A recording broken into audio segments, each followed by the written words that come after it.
भाग 1 में आपने देखा महाराज महेंद्र प्रताप सिंह जंगल में शिकार पर गए थे, जहां एक खूंखार शेर ने हमला किया और तभी बिजली सी तेजी से आई एक रहस्यमयी युवती चीकू, जिसने राजा की जान बचाई और मांग लिए 3 वचन। पहला, विवाह। दूसरा, राज्य में उसके लिए चीकू का बाग। तीसरा, कभी उसके परिवार के बारे में प्रश्न न करना। शादी हुई। चीकू रानी महल आई, जहां पहले से मौजूद थीं 2 रानियां, सुजाता और माधवी। लेकिन चीकू के आने से महल की हवाओं में एक अनदेखा डर घुलने लगा। और फिर रात आई। चीकू रानी ने देखा मंझली रानी माधवी चोरी छुपे सेनापति से मिल रही है और दोनों बावड़ी के पीछे एक गुप्त दरवाजे से गायब हो जाते हैं। अब सवाल ये है, क्या वो गुप्त दरवाजा सिर्फ एक रास्ता है या एक साजिश की सुरंग? मंझली रानी और सेनापति के बीच क्या सिर्फ राज है या राजघात? और चीकू रानी, वो है कौन? क्या वो सच में सिर्फ एक साधारण लड़की है?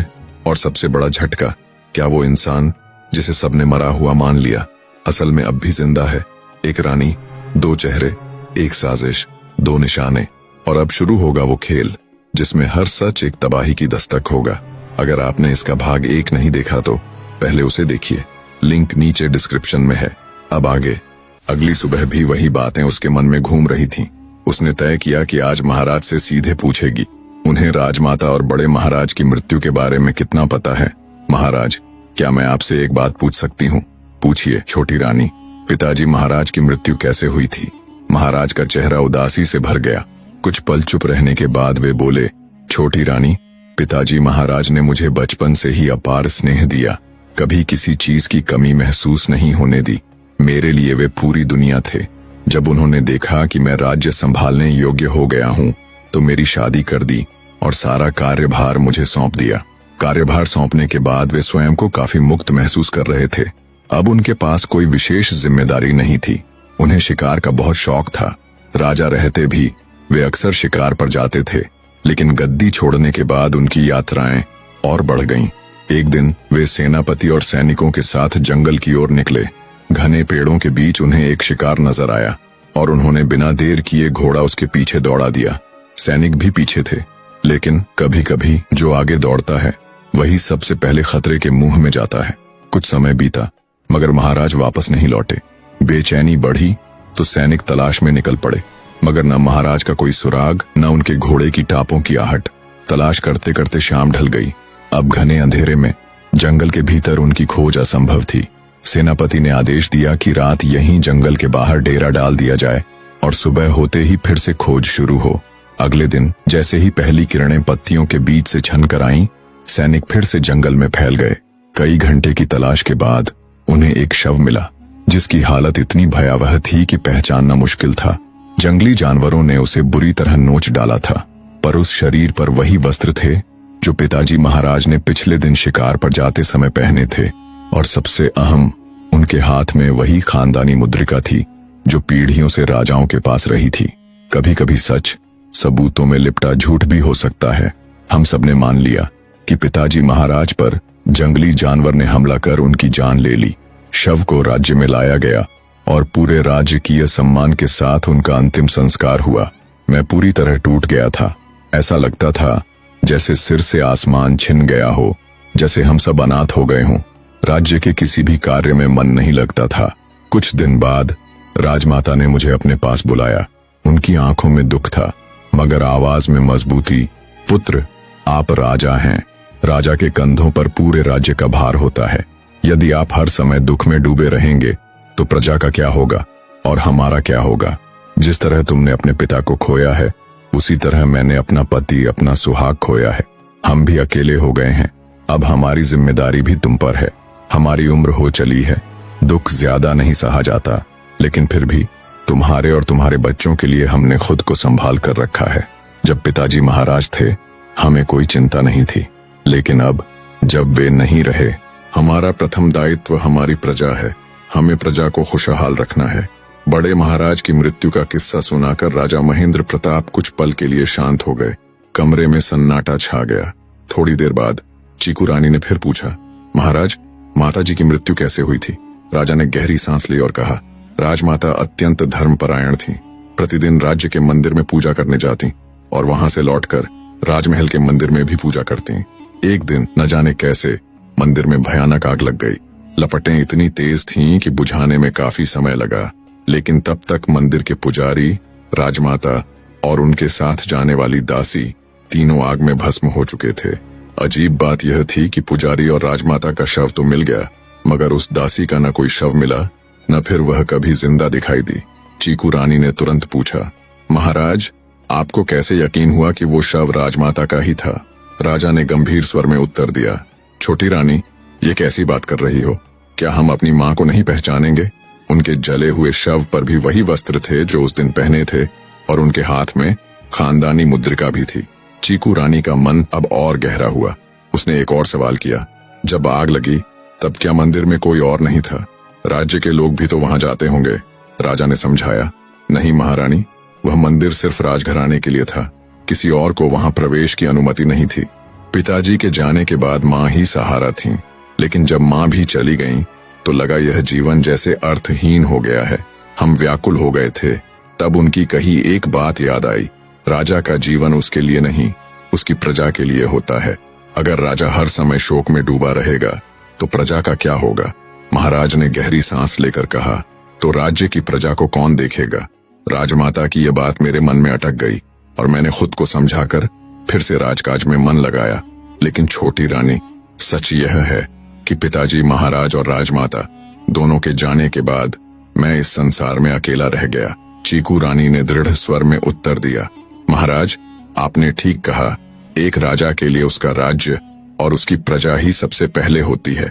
लेकिन क्या आपको याद है, आपने मुझे एक वचन दिया था चीकू का बगीचा लगवाने का? अब तो मुझे यहाँ आए काफी समय हो गया है, शायद बगीचा तैयार हो गया होगा। महाराज मुस्कुराए, हाँ छोटी रानी, हमें याद है। इसके लिए हमने विशेष बीज मंगवाए थे जो 1 वर्ष में फल देने लगते हैं। लेकिन मैं आपसे यह जानना चाहता हूँ, चीकू का ही बगीचा क्यों? कोई और फल क्यों नहीं? चीकू रानी की आंखों में एक हल्की शरारत चमकी। महाराज, मुझे चीकू बहुत पसंद है। आपने देखा होगा, महल में आने के बाद मैं अन्य फलों से अधिक चीकू खाती हूँ। जिसे मन भा जाए वही असली स्वाद बन जाता है। यह सोचते हुए दोनों की बातें देर तक चलती रहीं। आखिरकार महाराज ने कहा, छोटी रानी, बातों में समय निकल गया। आज राजकुमार अधिराज प्रताप सिंह गुरुकुल की शिक्षा पूर्ण कर महल लौट रहे हैं। वे मेरे ज्येष्ठ पुत्र हैं। बड़ी महारानी सुजाता के बेटे और आपके भी बड़े पुत्र हुए। चीकू रानी ने सहज भाव से पूछा, और मझली रानी माधवी की संतान? महाराज ने उत्तर दिया, माधवी और मेरा एक पुत्र है, राजकुमार शोभित राज सिंह। वह भी गुरुकुल में है, लेकिन उसकी शिक्षा पूरी होने में अभी 4 वर्ष बाकी हैं। छोटी रानी, आप भी राजकुमार अधिराज के स्वागत की तैयारी कीजिए।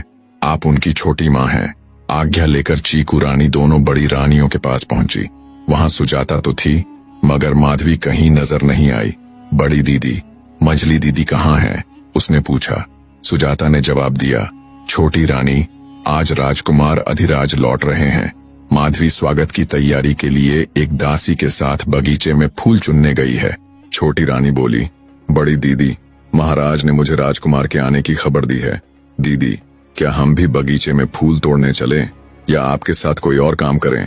बड़ी रानी सुजाता मन ही मन सोचने लगी, यह छोटी रानी बड़ी चालाक है, क्यों ना आज इसे लड्डू बनवा कर देखा जाए। वह अभी सोच ही रही थी कि छोटी रानी हंसकर बोली, हाँ दीदी, हम लड्डू बना देंगे। सुजाता चौंक गई, हे भगवान, मैंने तो अभी कहा भी नहीं, इसने सुन कैसे लिया? कहीं यह मन पढ़ने वाली जादूगरनी तो नहीं? उसके कुछ कहने से पहले ही छोटी रानी मुस्कुराकर बोली, नहीं दीदी, हम कोई जादूगरनी नहीं, बस सोचा जब घर में कोई अपना या मेहमान आता है तो लड्डू तो बनते ही हैं। बड़ी रानी का चेहरा ठहर गया, फिर से मेरे मन की बात पढ़ ली। घबराकर सुजाता बोली, छोटी रानी, आप बगीचे जाकर माधवी की मदद कीजिए। यही तो छोटी रानी चाहती थी। वह बगीचे में गई, पर वहां कोई नजर नहीं आया। चारों ओर घूमते हुए उसे एक दासी फूल तोड़ते दिखी। छोटी रानी ने पूछा, मझली दीदी कहाँ है? दासी ने इधर उधर देखते हुए कहा, अभी तो यहीं थी, शायद बावड़ी की तरफ गई हूँ। छोटी रानी ने कहा, ठीक है, तुम फूल चुनो, मैं देखती हूँ। वह बावड़ी की ओर गई, लेकिन वहां भी कोई न मिला। लौटने को मुड़ी ही थी कि उसे नीचे से हल्की सी आहट सुनाई दी। आवाज की दिशा में उतरते हुए उसने देखा, नीचे बहुत से दरवाजे थे, सब बंद, जैसे बरसों से खुले ही न हो। वह हर दरवाजे को ध्यान से देखने लगी। तभी उसकी नजर छठे दरवाजे पर ठहर गई। छठे दरवाजे पर नजर टिकते ही चीकू रानी ने देखा बाहर मिट्टी पर साफ कदमों के निशान थे जो दरवाजे तक जाते थे, लेकिन लौटते किसी के भी नहीं। उसने हाथ बढ़ाकर दरवाजा खोलना चाहा ही था कि पीछे से दासी आ पहुंची और बोली, छोटी रानी जी चलिए, राजकुमार आते ही होंगे। चीकू रानी ने एक बार फिर दरवाजे को देखा, फिर दासी के साथ महल की ओर चल पड़ी। राजमहल में राजकुमार अधिराज के स्वागत की तैयारी पूरे जोर शोर से चल रही थी। चीकू रानी ने बड़ी रानी के साथ मिलकर लड्डू भी बनवाए। इतनी दासियां होते हुए भी एक माँ का दिल अपनी संतान के लिए खुद काम करने से पीछे नहीं हटता। यही भाव मझली रानी माधवी में भी दिख रहा था। इसी बीच चीकू रानी बोली, मझली दीदी, हम तो आपको देखने बगीचे गए थे, पर आप तो कहीं दिखी ही नहीं। माधवी ने सीधा सवाल किया, छोटी रानी, तुम मुझे बगीचे में क्यों देख रही थी? चीकू रानी ने गहरी नजर डालते हुए शांत स्वर में कहा, बस यूं ही दीदी, सोचा आपके साथ फूल चुनवा देंगे। माधवी का चेहरा बिल्कुल सपाट था, बिना किसी भाव के। तभी बाहर से राजकुमार अधिराज की जय की गूंज सुनाई दी। बड़ी रानी ने उत्साहित होकर कहा, लगता है मेरा पुत्र अधिराज आ गया है। चीकू रानी ने भी हामी भरी, हाँ बड़ी दीदी, जय जयकार हो रही है। उसी वक्त एक दासी फूलों की टोकरी लेकर आई। चीकू रानी ने उसे पहले कभी महल में नहीं देखा था। मन ही मन उसने सोचा, यह नई दासी कौन है? दासी ने नजदीक आकर माधवी से पूछा, छोटी रानी, मैं फूलों की टोकरी कहाँ रखूं? माधवी ने चीकू रानी की ओर इशारा करते हुए कहा, शन्नो, अब मैं छोटी रानी नहीं, यह है, इनका नाम चीकू रानी है। इनके आने के बाद अब मैं मझली रानी हूँ। शन्नो ने चीकू रानी को अजीब सी नजरों से देखा और झुककर अभिवादन किया। चीकू रानी ने शन्नो की ओर गहरी नजर डाली और मझली रानी से पूछा, दीदी ये कौन है?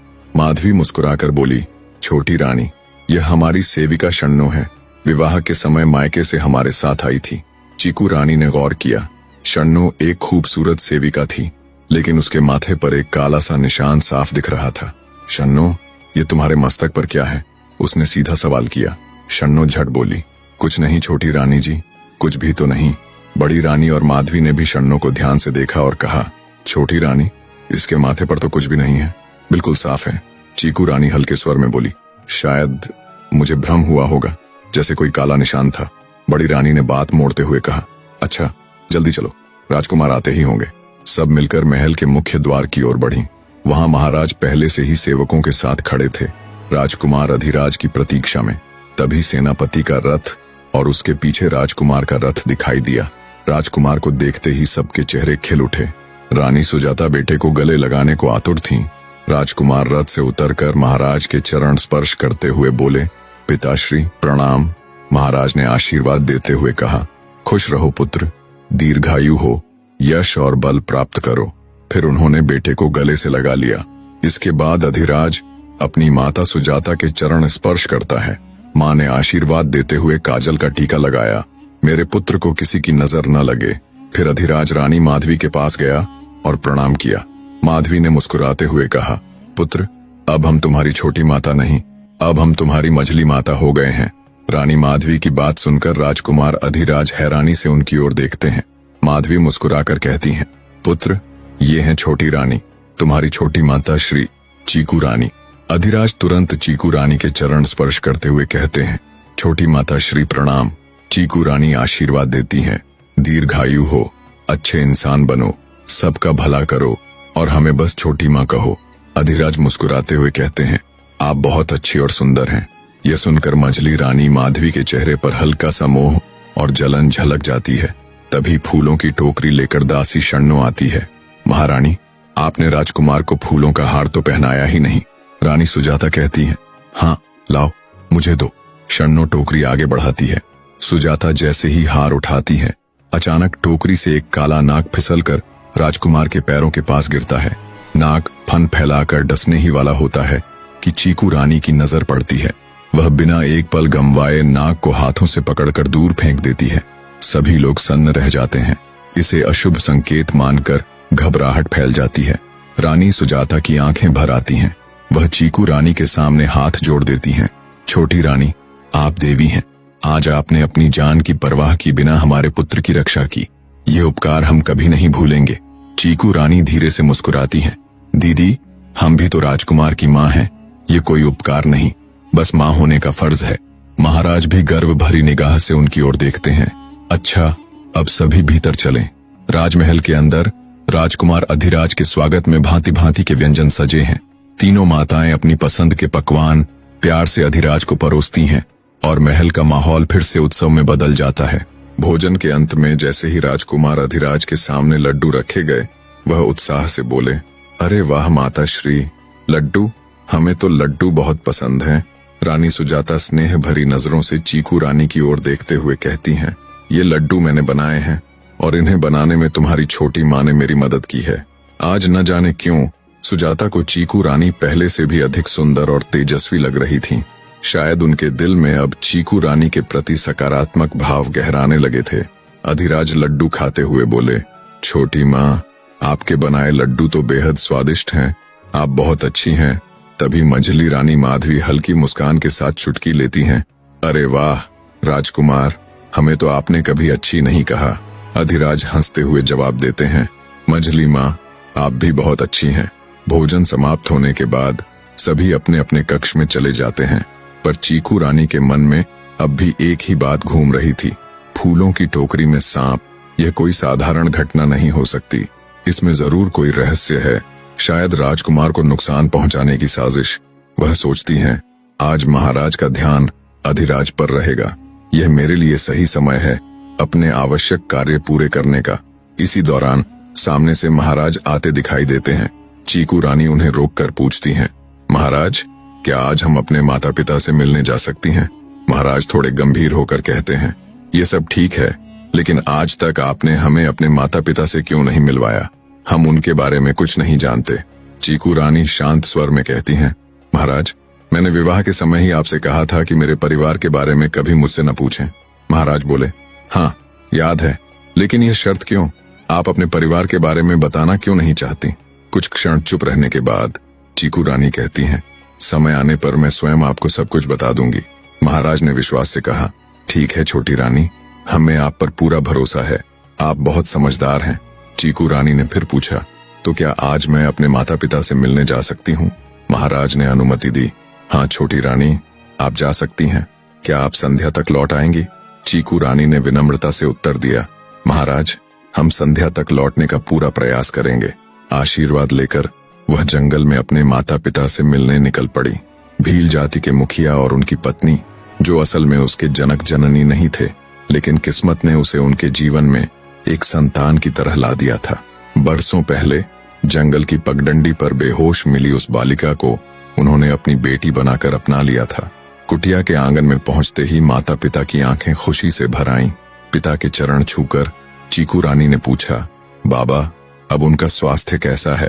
पिता ने गहरी सांस लेकर कहा, बिटिया, उनकी सेहत में थोड़ा सुधार तो है, अब आंखें खोलने लगी हैं, थोड़ा थोड़ा दिखने भी लगा है, भूख लगने लगी है, खुद उठने का प्रयास भी करती हैं, पर वह फल जो उनके लिए अमृत समान है यहाँ दुर्लभ है, उसी से उनकी तबीयत संभल रही है, मगर अब कहाँ से लाएं?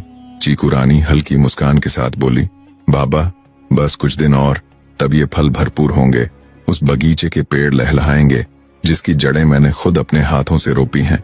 माँ ने आंखें भीगते हुए कहा, ये तो बहुत अच्छा हुआ, हमें तो उनकी चिंता खाए जा रही है, क्योंकि उन्हीं के कारण तू हमें मिली है, वरना हम तो निस्संतान ही मर जाते। चीकू रानी ने उनकी ओर देखकर कहा, माँ, मनुष्य की किस्मत में जो लिखा है, अच्छा हो या बुरा, वह जरूर मिलता है। मेरा आपकी बेटी बनना आपकी किस्मत में था, तो मैं किसी न किसी रूप में आपके जीवन में आ ही जाती। फिर वह बोली, अच्छा माँ, मैं उनसे मिल लूं, संध्या से पहले लौटना है, आज ही राजकुमार भी आने वाले हैं। माँ ने सिर हिलाकर कहा, जा बिटिया, वह भी तुझे देख खुश होंगी। चीकू रानी कुटिया के भीतर गई और देखा, साफ सुथरे बिस्तर पर चारपाई पर राजमाता लेटी थीं। बीमार होने के बावजूद उनके चेहरे पर एक अद्भुत तेज था, जैसे समय ने उनके सौम्य रूप को छुआ ही न हो। चीकू रानी भीतर प्रवेश कर चरण स्पर्श करती हैं। प्रणाम राजमाता। राजमाता थके हुए हाथों से आशीर्वाद देती हैं। जिसे पूरा राज्य मरा हुआ समझ बैठा था, वो अब भी सांस ले रही है।